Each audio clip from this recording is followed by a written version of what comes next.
Kagulat World. Ang Pilipinas, muling nagulantang sa isang tagumpay na umalingaw-ngaw sa buong Asia. Hindi ito usapang basketball o boxing, kundi ang hardcourt revolution na pinamumunuan ni Alexandra Alex Ala. Sa gitna ng mataas na pressure at mga pagdududa, muling nagpakita si Ala ng lakas na sumira sa lahat ng expectation. Matagal nang hinihintay ng bansa ang pagbabalik ng isang tunay na global superstar sa tennis. Isang sport na madalas nating nasasaktan ng pagkabigo. Ngunit sa Jingshan Open, hindi lang siya sumali, binabagsak niya ang isang sikat na kampyon. Ang Japanese tennis circuit ay matagal nang itinuturing na isa sa pinakamahirap na daanan sa Asia at si Mei Yamaguchi, ang reigning champion, ay simbolo ng kanilang dominasyon. Si Yamaguchi ay kilala sa kanyang unyielding defense at clinical precision, isang pader na mahirap gibahin. Ito ang conflict na hinarap ni Ala. Isang Pilipinang umaahon pa lang sa WTA circuit laban sa established force ng Japan. Ang laban na ito ay higit pa sa puntos. Ito ay tunggalian ng career versus bansa, ng pangarap versus realidad.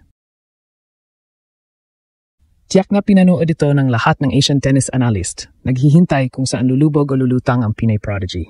Sa loob ng court, walang nagakala sa bilis ng pangyayari. Mula sa opening serve hanggang sa final rally, nag-init ang kamay ni Ala. Ipinakita niya ang isang masterclass sa aggression. Tinitira ang bola ng may lakas at direksyon na tila dinisenyo para i-dismantle ang pader ni Yamaguchi. Bawat service winner, bawat drop shot ay tila isang pagdeklara ng pambansang pagmamalaki. Nagbago ang pacing ng laban. Ang dating paborito si Yamaguchi ay unti-unti nang hina sa harap ng walang tigil na atake ng Pinay. Ang tagumpay na ito ay hindi tsamba. Ito ay resulta ng matinding sakripisyo at dedikasyon, isang shock factor na kailangan ng Philippine sport. Handa na ba talaga ang mundo sa susunod na kabanata ng Alexandra Ala Dynasty? Ang panalo niya laban kay Yamaguchi sa Jingshan Open ay malinaw na sinasabi. Ang Pilipinas ay nandito na at ang bawat laro ay may dalang pambansang misyon. Walang kasing linaw ang mensahe, si Alexandra Ala ay hindi na lang future star. Sa Jingshan Open, isinulat niya ang kanyang pangalan hindi lang sa winner's board, kundi sa kasaysayan ng Philippine sports gamit ang pawis, luha, at matitinding forehand. Ang tagumpay niya laban sa Japanese champion na si Mei Yamaguchi ay hindi lang isang panalo sa isang tournament. Ito ay isang geopolitical statement sa Asian tennis landscape. Matagal nang naghahanap ng pananabik ang mga Pinoy fans sa WTA circuit at sa bawat Grand Slam na lumilipas na walang Filipinang umaabot sa huling yugto, tila lalong lumalaki ang bigat sa balikat ni Ala. Ito ang silent conflict na araw-araw niyang dinadala. Ang pangarap ng bansa laban sa matinding pressure ng professional na circuit. Si Yamaguchi sa kabilang banda ay nagtataglay ng reputasyon bilang isa sa pinaka-reliable at toughest players sa rehiyon. Ang kanyang style of play, isang relentless baseline game na may ironclad mental fortitude, ay nagpapaalala kung bakit hirap na hirap ang mga Asian player na makabasag sa dominasyon ng Japan. Ang laban na ito ay isang David versus Goliath scenario, ngunit sa tennis court, ang sandata ni David ay hindi bato, kundi ang raw power at strategic brilliance. Ang drama ay nagsimula pa bago ang first serve. Ang mga sports analyst at commentator ay halos nagkakaisa sa pagtaya kay Yamaguchi base sa kanyang ranking at karanasan. Tila sinasabi ng mundo, magaling si Ala pero hindi pa ngayon. Ngunit sa loob ng court, ibang Ala ang nagpakita. Tila nag-evolve ang kanyang laro mula sa pagiging promising talent tungo sa isang finished product na handang magdala ng WTA title. Mula sa simula pa lang ng laban, ramdam ang kanyang intensity. Bawat service game ay may dalang thunder. Bawat return ay may dalang threat. Ang conflict na naramdaman ni Yamaguchi ay halata. Ang kanyang paboritong defensive game ay hindi gumagana dahil sa bilis at lalim ng tira ni Ala. Ito ang moment na ginulat ni Ala ang kanyang kalaban at sa proseso ang buong Asia. Ito ang eksaktong kwento ng career versus bansa na tinutukoy ng marami. Sa isang banda, kailangan ni Ala na maging consistent para sa sarili niyang karera.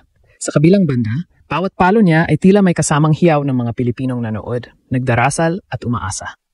Ang tagumpay sa Jingshan Open at ang pagpapatumba kay Yamaguchi ay nagbigay ng pahiwatig na ang Pilipinas ay may karapatan ding mangarap ng Grand Slam glory. Hindi na ito usapang kung kailan, kundi usapang handa na. Ang laban na ito ay nagsilbing detonator para sa mas malaking istorya ng pag-asa at pagmamalaki. Nagumpisa na ang paglalakbay mula sa heartbreak patungo sa legacy. Ang newsfeed ng Tennis World ay bumaha ng pangalan ni Alexandra Ala matapos ang kanyang shocking victory. Ang pagkakapanalo niya laban kay Yamaguchi ay hindi lamang nagpatibay sa kanyang posisyon sa WTA rankings, kundi nagpadala ng alon ng sorpresa sa mga headquarters ng international sports media. Para sa mga sports pundits na nakasanayan ng dominasyon ng ilang bansa sa tennis, ang pag-uspong ni Ala ay isang welcome, pero nakakagulat, disruption. Mismong ang mga komentarista sa Europe at North America ay nagtaka sa sudden surge ng power na ipinakita ng Filipina. Ang global impact ng tagumpay na ito ay sumasalamin sa lumalaking lakas ng Pilipinas sa mga individual sports. Patunay na ang talentong Pinoy ay hindi lang limitado sa iilang disiplina. Ang pagkakapanalo ay nagbigay daan sa isang napakalaking Pinoy pride framing na kumalat ng parang apoy sa social media. Milyon-milyong Pilipino, mapa Pilipinas man o sa abroad, ang agad na nagrally sa likod ng kanilang bagong hero. Ito ang fuel na kailangan ng nasyon, isang kuwento ng tagumpay na nagsisilbing pambura sa mga nakaraang pagkabigo. Ito ang emotional nucleus na matagal nang hinahanap ng bayan. Sa bawat Grand Slam na dinaanan, tila may bahagi ng pusong Pinoy ang unti-unting lumalamlam, ngunit ngayon, dahil kay Ella, muling nag-apoy ang pag-asa. Ang kanyang tagumpay ay naging simbol na kahit kaano kahirap ang kalaban at kaano man kakitid ang daan, kayang sumabay at manalo ng Pilipino. Ang ginawa ni Ella kay Yamaguchi ay hindi lang technical tennis, kundi mental warfare. Si Yamaguchi, nasanay sa laro na kontrolado at walang emosyon, ay nagulat sa fire na dala ni Ella. Ang bawat power shot ni Alex ay may kasamang I will not yield attitude na tila kumakatawan sa buong nasyon. Ito ang pinaka-importanteng aspeto ng laban. Ang Filipino heart na kilala sa pagiging matatag at lumalaban hanggang dulo ay isinalin sa hard court. Ang panalo ay nagbigay ng boses sa mga Pilipinong matagal nang naghihintay na makita ang kanilang sarili na umangat sa global stage ng tennis. Ito na ang pagpapakita na ang WTA dream ay hindi na isang malayong pangarap. Ang pagpapatumba sa isang Asian champion ay nagbigay ng solidong pundasyon na si Ella ay handa na para sa mas malalaking hamon. Ang ginulat ang mundo moment na ito ay magsisilbing springboard para sa mga susunod na tournament at ang kanyang pangalan ay check na magiging highlight reel sa sports news sa buong mundo. Ang laban sa Jingshan Open ay nagturo ng isang mahalagang aral. Ang Pinoy Pride, kapag sinamahan ng world-class talent, ay pwedeng maging isang puwersang hindi mapipigilan.